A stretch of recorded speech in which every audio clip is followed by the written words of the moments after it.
I'm telling you, we're going to have stories on them later today. Oh. It is officially the middle of winter. Yeah. But one day it's raining, the next day it's cold. But the good news is there's still plenty of things to do on Delmarva, especially for the kids. Yeah, sometimes they have some days off. We have President's Day coming up. One place in particular, the Chesapeake Bay Maritime Museum in St. Michael's, and that's where we find Brian Spiros this morning. Hello, Brian. Hey, Jimmy and Lisa. You know, this time of year may not be ideal for being outdoors or out on the water, but there is still a lot of stuff going on land here at the Chesapeake Bay Maritime Museum, and I am joined now by the chief curator here at the museum, Pete Lesher. You know, this time of year, parents are trying to find stuff for their kids to do, especially on the weekends, and you have a couple activities we're going to talk about that are going on here. The first one is called Chess Adventures. Tell us a little bit about that. This is a program that we do every Saturday in the mornings for younger kids age 4 to 6, in the afternoon for kids 7 to 9. And the idea is that we build this around a theme related to the Maritime Museum.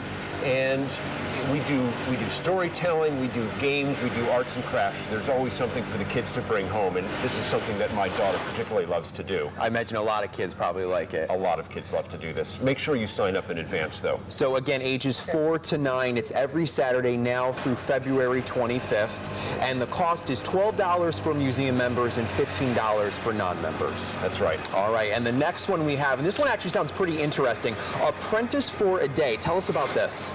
Well, this is not just for kids, adults as well, where you can build a boat. You can help us build a boat.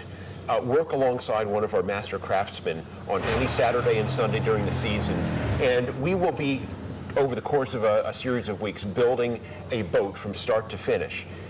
You can sign up for the whole thing, or if you just want a taste of what's going on, if you can't commit to the whole thing, you can just join us for a single day and participate with whatever's going on. We'll match your skills to whatever's going on, and you get to work right alongside our craftsmen. So hands-on right there with them, helping to build that boat. You're handling those tools, that's absolutely right. So that's, again, Saturdays and Sundays through May 27th. The entire process takes 21 weeks, and now you can pay for either all 21 weeks, or there's also individual classes, or you can buy a special 4-day package as well to be part of that. That's right. And then finally, Lighthouse Overnight Adventure.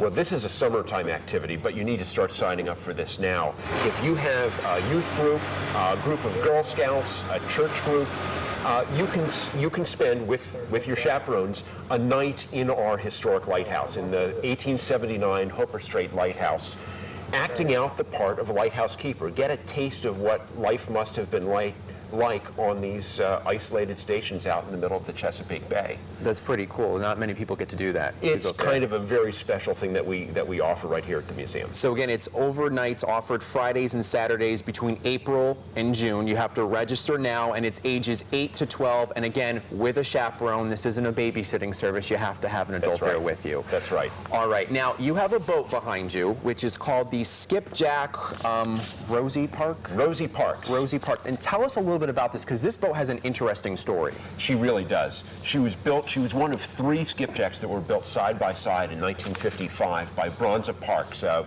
well-respected boat builder from Lower Dorchester County, from Wingate, Maryland. And this was built for the oyster fishery. She was out dredging for her first 20 years with the builder's own brother, Captain Orville Parks. And then she came to the museum after that. She's been with us ever since then.